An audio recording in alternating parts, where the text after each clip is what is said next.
everyone. Hello, hello. Welcome to I can't believe it, session 6 of Product University. These weeks have flown by. I cannot believe it's already June. I cannot believe we only have 2 sessions left after this call today, but I'm already getting ahead of myself because of course today's call is an important one because we're taking various aspects we've learned and we are comparing some of the key products that we offer so that you can make the best decision not only for yourself, but for those you are helping out in finding their ultimate Remon ritual. So without further ado, let's get started and I will share my screen. All right. So as I mentioned last week at the end of the call, our call today is rating Sum 100 versus the signature dermatology line. How do you ultimately determine which product is right for you? How do you utilize both product lines should you choose? And how do you even mix and match the products such that you can satisfy your ultimate skincare goals? To understand this approach and how to approach which products are best for you, you ultimately need to look at what skin type you have. And so when I have individuals who email in and they're wondering which products to pick up, I always ask them first and foremost if their skin is sensitive, and then beyond there, what their self-perceived skin type is. Now, in the various skin types we have, I've listed them out here with basic definitions. Of course, the first is dry. Your skin is lacking oil. It may feel tight after you cleanse. It can have visible dullness, rough patches, and even flaking. But I've also included dehydrated. And now dehydrated is not a skin type you'll typically hear about, but in this instance, your skin is lacking water. If you'll remember from our discussion during session 3 on skin physiology, both water and oil, while different in their respective performances within the skin, are crucial for genuine skin health. The oil largely makes up your skin barrier, which tightly packs your skin cells together, and water, of course, is necessary for the function of your cellular environment.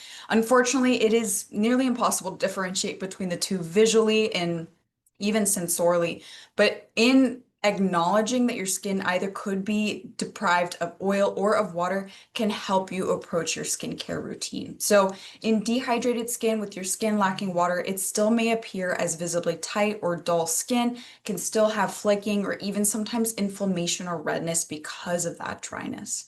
On the opposite end, of course, we have oily skin types, in which your skin often feels greasy or shiny, maybe acne prone, but it generally has that feeling of oil when you touch your face. And the way in which you can determine your ultimate skin type is suggested that you first cleanse your skin, apply no other products, and address your skin 30 minutes after. And once you study your skin in more detail after those 30 minutes with no other products applied, you can slightly begin to determine what skin type you may have, whether it is dry or perhaps combination or oily. With combination, you have parts of the face which are traditionally your T-zone, that's gonna be your forehead and your nose, that are oily, and then other parts that are dry. Now, in this category, this is actually where I fall specifically. I immediately get oil buildup along my nose specifically. I don't even get too much on my forehead. So the way in which your skin is combination skin can be unique for each individual, but it's the basic definition that you have both oily and drier areas to your face. And if you have normal skin, lucky you, I am jealous, but normal skin feels perfect. It feels neither dry nor oily after that cleansing period, and there isn't an obvious need for a specific type of product to be applied to the skin. And last but not least is sensitive. And what's key about sensitive skin types is that you can have any of these skin types and sensitive skin at the same time. That this is skin that is easily irritated, easily inflamed, doesn't react well to many different products, and so you have to tiptoe lightly around your skincare routine. And as I mentioned, when I approach the ultimate prescription of a Remon ritual to somebody, I always first ask if their skin is sensitive, because if it is, we want to make sure that they have the best chance possible to find good products for their skin without aggravating that sensitive skin type. And I'll say it just off the bat, if they say yes to having sensitive skin, I'll almost always go towards the dermatology line. If it's no, then it goes into a couple more questions beyond that.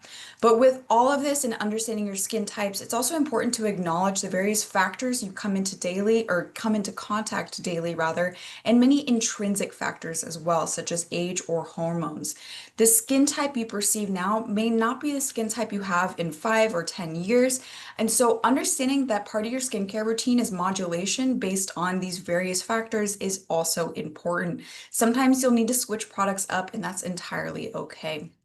But the one thing that's important in understanding all of this and also in understanding sensitive skin types specifically is a lot of this is self-perception. Whether it is determined by perhaps a practicing medical professional that you genuinely have dry skin or oily skin is oftentimes not the path that many people go down. They don't have the time to go to a dermatologist or an esthetician, but they instead perceive their skin themselves and they say, oh, it feels dry, oh, it feels sensitive. And that's key because Aveeno actually did a study in 2022 and they surveyed various individuals, and 71% of the adults claimed they had sensitive skin. They later then went on to actually prove whether or not they had sensitive skin, but the important part was that a majority of them believed they had sensitive skin. And so, in that regard, and because many of these products you are choosing entirely yourself, it's important to acknowledge these self perceptions in the ultimate attainment of a skincare routine, but also the commitment to a skincare routine. You want someone to be consistent and compliant with their products to see those ultimate results. So, in identifying the skin types, we then have those two main categories of products you can go towards. We have the dermatology line and our Radiantsum offerings. Our dermatology line is genuinely for all skin types. It's really designed to be as gentle as possible while still nourishing the skin.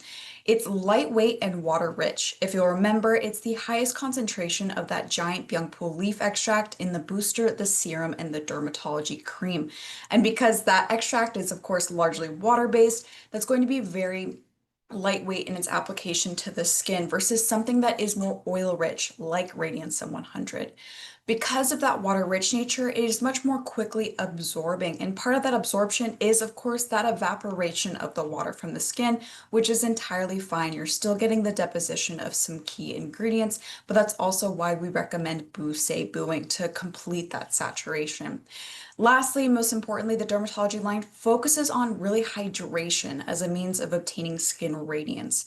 Many of you may have heard Chairman On speak at our various conventions, and he always talks about the fundamental importance of skin hydration for a variety of other aesthetic benefits, not only in the anti-aging realm, but just in the genuine skin health realm. So while we're focusing on hydration and radiance in the dermatology line category, you are not missing other activities that you genuinely do want, such as the reduction in the appearance of fine lines and wrinkles or the reduction of dry skin, etc. And so we'll go more in detail on the product offerings and their key ingredients and see how those various aesthetic desires can be satisfied with these products. But on the opposite end, we of course have Radiantsum 100. And for Radiantsum 100, it is a more specialized and advanced line. It's of course for mature skin, but I never categorize it solely as our mature skin line because there are people even in our office in their early 30s and late 20s who prefer this line because they have extremely dry skin,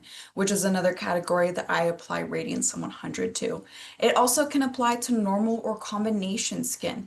But the main differentiator here is that I often do not recommend the Radiantsum 100 line for those with sensitive skin types because of the high oil load. This can be irritating for those more sensitive skin types. But with the Radiantsum 100 lines, because it is entirely nanoliposomal, we have these emollient and oil-rich formulations that not only maintain the stability of those liposomes, but help in that absorption of those key ingredients within those liposomes. And because that oil-rich nature, it's going to be perceived as more slowly absorbing, more luxurious and sensory in its tactile experience, but then of course it's going to exist for a lot longer on the skin. Lastly, some of the focuses include not only brightening, but increasing skin elasticity and plumpness, those general claims towards anti-aging, but also the more important focus of moisturization of the skin, of replenishing that oil content.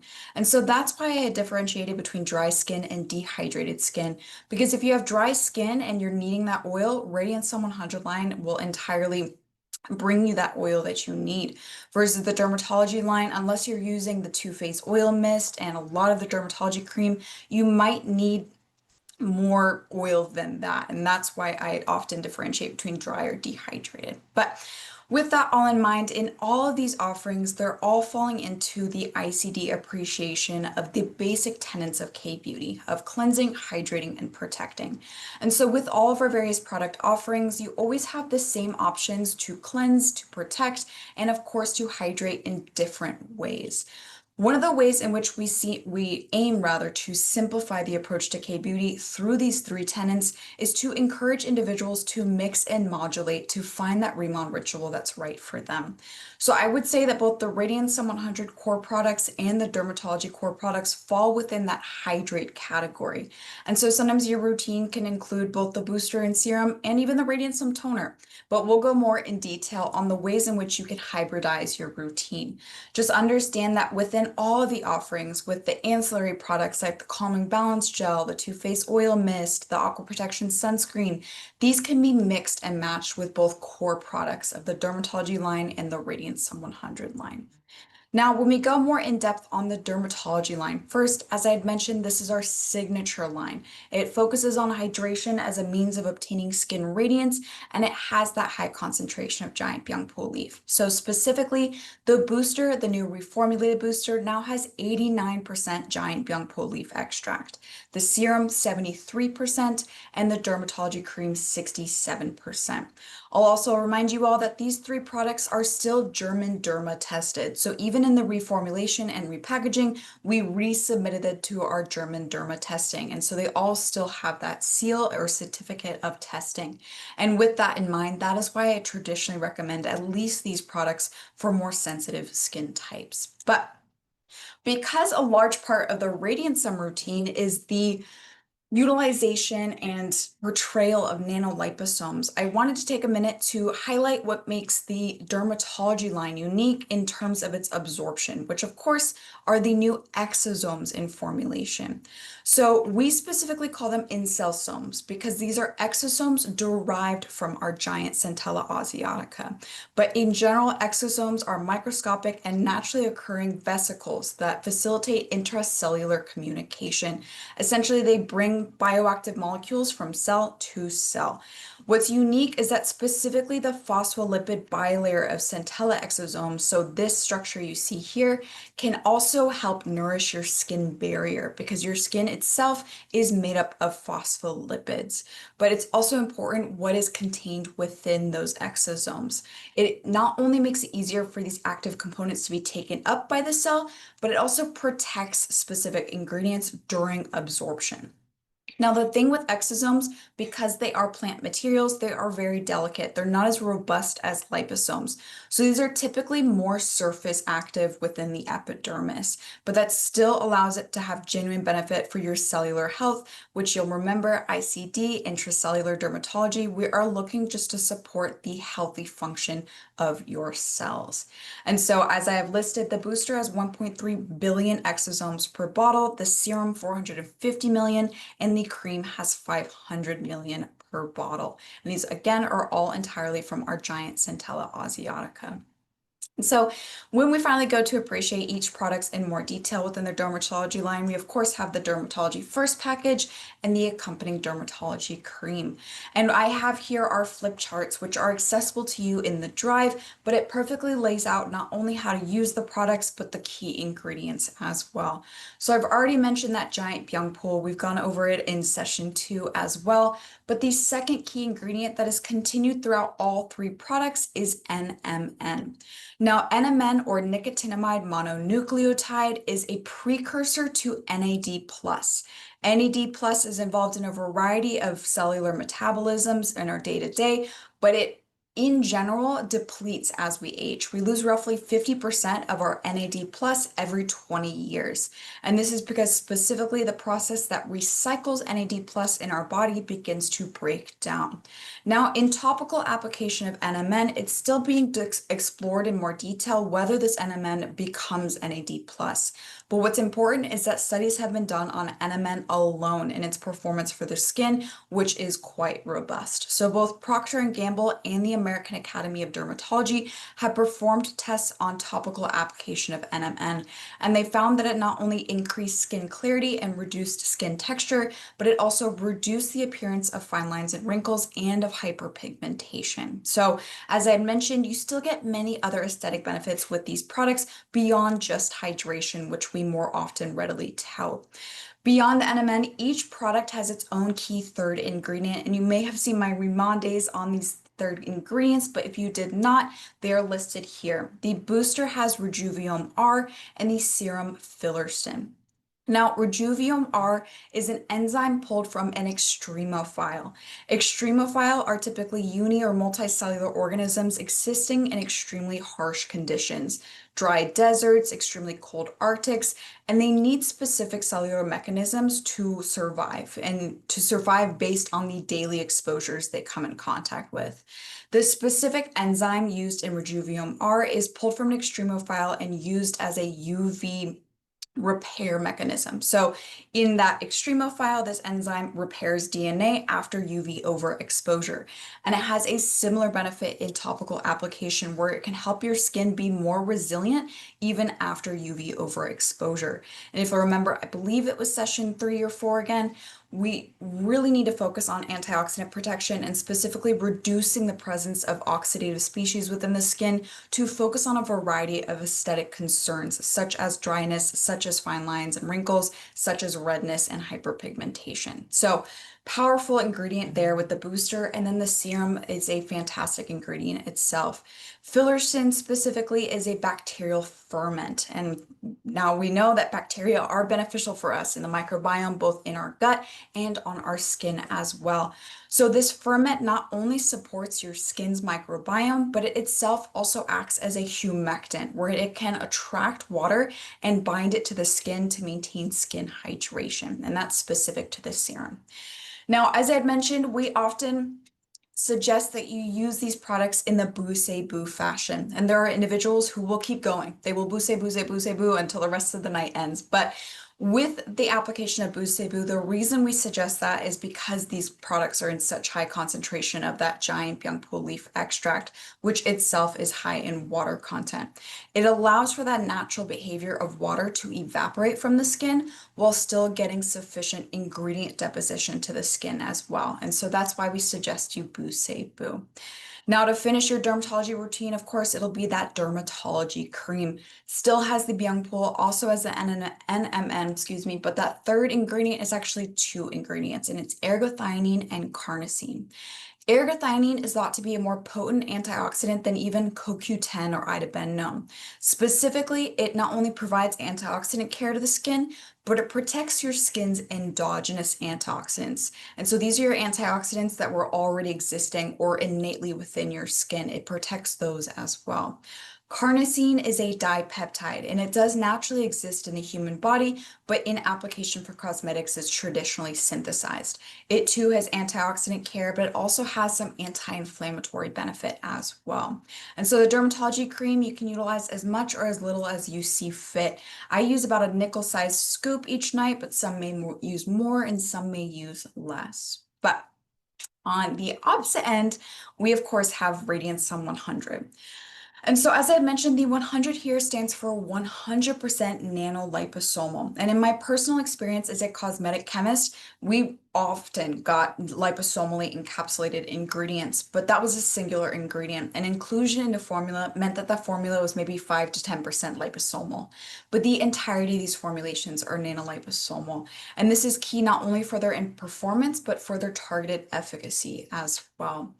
And when we look more in detail on liposomal technology, liposomes were actually initially introduced in the pharmaceutical industry as a mechanism of enhancing the absorption of medications through the skin or orally, of course. And it later was picked up by the cosmetic industry for a similar performance to enhance the absorption of cosmetic formulations. We, however, specifically utilize a microfluidizer processor. And I cannot stress this enough how novel this is for a cosmetic brand because many microfluidizer processor instances are still within the pharmacy industry. And furthermore, if it is utilized by cosmetic brands, it's on an ingredient by ingredient basis. But we again use it for the entirety of the formulations in the Radiant Sun 100 line because we have an in-house microfluidizer processor. We could take that time, we could spend those resources to find an entirely stable yet safe formulation. Now, what's key about the deployment of these nanoliposomes is that they enhance the absorption through your skin. If you'll remember from again session 3, your skin is fantastic at what it's supposed to be doing, which is acting as a barrier to the external world. But sometimes that means that molecules are too large or they're the wrong polarity for accurate deposition. They're not oil or water soluble for their targeted area. In utilizing nanoliposomes, not only can we enhance that absorption to those targeted areas, but you can enhance the efficacy because of that targeted effect. For example, if you are trying to reduce hyperpigmentation, then a nanoliposome can bring an ingredient to the spot where there is melanin deposits or directly to your melanocytes to inhibit the melanogenesis pathway. So it's just that critical thinking about specific ways in which the ingredients you're purposefully including are actually benefiting the skin. Now, if we explore the nanoliposomes in more detail, we have a cartoon depiction of how these formulations come to be. And so we start with our initial media. So this is the Radiant Sun toner or cream in its initial form. It's typically of thinner viscosity because it needs to run through this processor. When it runs through the processor, this processor functions on Bernoulli's principle, which is a physics principle in which a rapid decrease in pressure, a rapid decrease in pressure causes an increase in velocity or speed of the starting media. I always have to remember which one it is because I love to mix them up and I always remember physics is the one class I got a D in. But with that being said, that rapid increase in velocity forces these molecules through a specific chamber that has a certain geometry. And this, of course, is a cartoon depiction, so it doesn't necessarily look like a couple of diamonds, but it's forcing these molecules to hit that geometry within the chamber and also hit each other. And these nanoliposomes begin to form such that when the process is completed, you have these extremely microscopic molecules that are about 1/350th the thickness of a human hair. And so that is how we personally create our nanoliposomes for the Radiant Sun 100 line. Now, what's key for the Radiant Sun 100 line and why I haven't included the flip chart pages for these products is because all 3 products have the same key ingredients and they differ in, their more industry standards such as hydrators or antioxidants, and of course the viscosity builders, what makes one a toner and the other a cream. But what's important is that these key ingredients are maximized in all 3 formulations to function on that concept of layering. You are layering the thinnest to thickest product with those same ingredients to saturate the skin yet again. Now, of these ingredients, we first have RK Snowflake, which maintains your skin's general health. This is a natural plant extract that mainly has antioxidant properties. Next is our Vita Complex, which is a 5-vitamin complex. And the 5 vitamins include vitamin C, vitamin B3, vitamin B5, vitamin P, and vitamin E, or tocopherol. Now, of course, many of these vitamins themselves perform as antioxidants, except one of them is a humectant or hydrator. But I always like to point out the individual vitamins within this complex because many individuals, when coming to Remon, are, wanting perhaps a vitamin C serum or wanting not to let go of their vitamin C product. We have vitamin C in our formulations, but the key is that we utilize it at a lower concentration so that not only is the vitamin C stable in formulation, but it doesn't have a lot of skin limitations, such as creating photosensitivity to the skin. The third key ingredient is collagenere, and so this maintains skin elasticity and dermal support. Again, this is another natural plant extract. Specifically, it's the Lupinus albus seed extract, and it has a specific peptide chain that mimics human collagen. Of course, it's not going to go in there and become collagen of your skin, but in that mimicry, it allows for the specific uptake of amino acids necessary for the general protein synthesis of supporters within our skin. So mainly, not only is it bringing in these amino acids, but once again, it also has antioxidant protection as well. These last 2 ingredients are industry standards. They're beautiful for the skin, the Picrotomum maritimum extract and the sunflower extract. The sunflower is again rich in vitamin E for antioxidant benefits, and it also largely comprises those nanoliposomes. And then Picrotomum maritimum extract is fantastic for brightening the skin as well. So, in today's entire discussion of dermatology versus Radiance 100 and which one to choose, one question I often get asked is, the utilization of nanoliposomes within the Radiance 100 line, allowing it to be more advanced, allowing it to be more absorbed. Why do we not utilize these nanoliposomes in the dermatology line? And that is a fantastic question. And even with now the existence of exosomes in formulation, this question still comes up.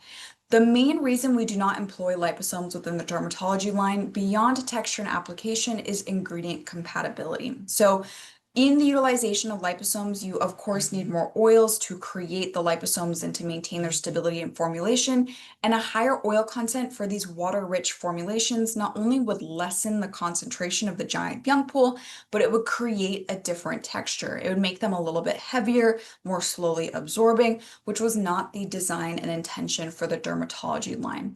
Furthermore, in ingredient compatibility, some active ingredients may work synergistically with liposomes, while others will simply be hindered by their presence. So we took all of this into consideration. The end user's perception of these products, the sensory application, or excuse me, the sensory perception of these products, and of course, the maximization of ingredient performance in these products. And so with that in mind, the dermatology line, while now boasting exosomes, does not have nanoliposomes.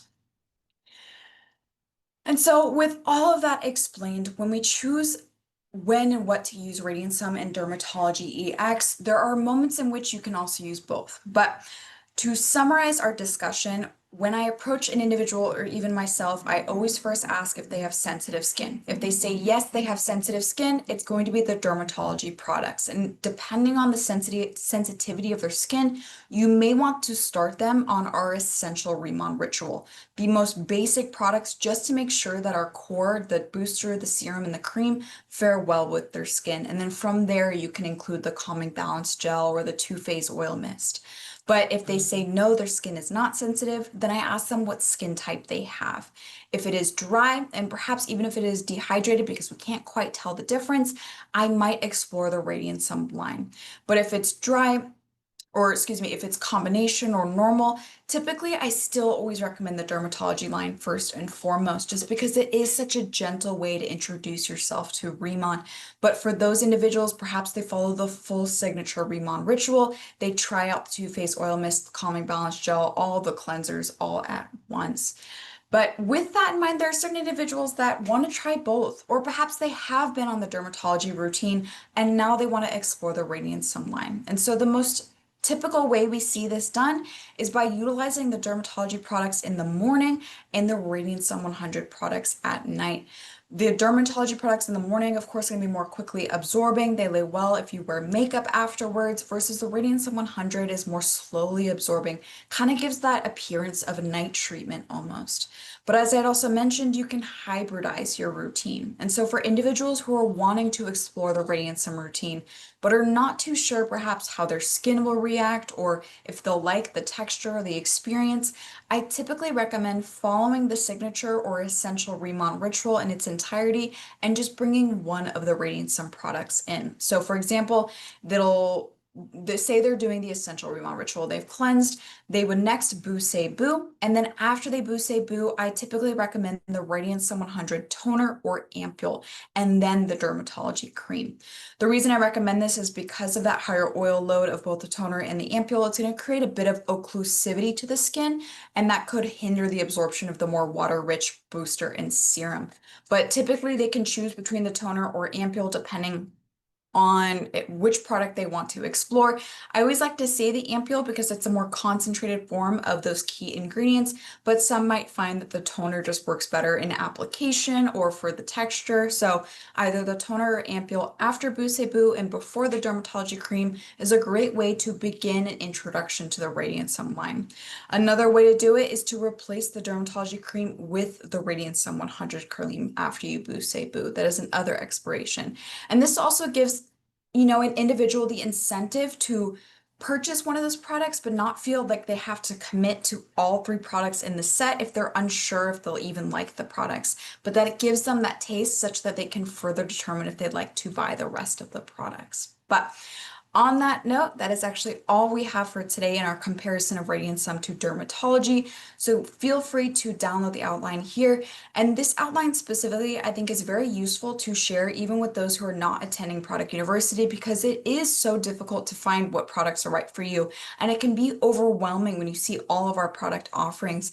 And so with this, it creates a more individualized and personalized approach to creating your remodel ritual. So I do hope this created some clarity for you all. We're also dropping the link for the outline in the chat as well. And I'll pause just for a couple of seconds for those who are scanning the QR code.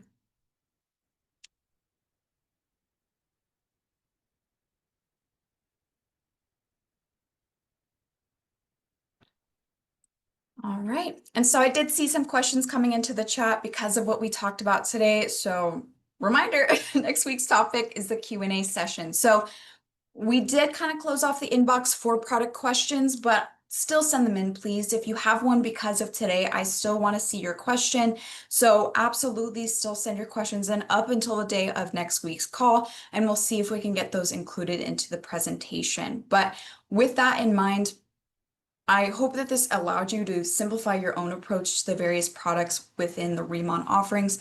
But I did open the chat really quickly as we were scanning the QR code, and I did see a good question, and I do want to address it. So someone asked if it's typical for the skin to purge with the Radiant Sun routine. And so in the concept of purging, we are slowly moving away from purging and more towards skin training because purging realistically is for more harsh ingredients like retinoids or like acids.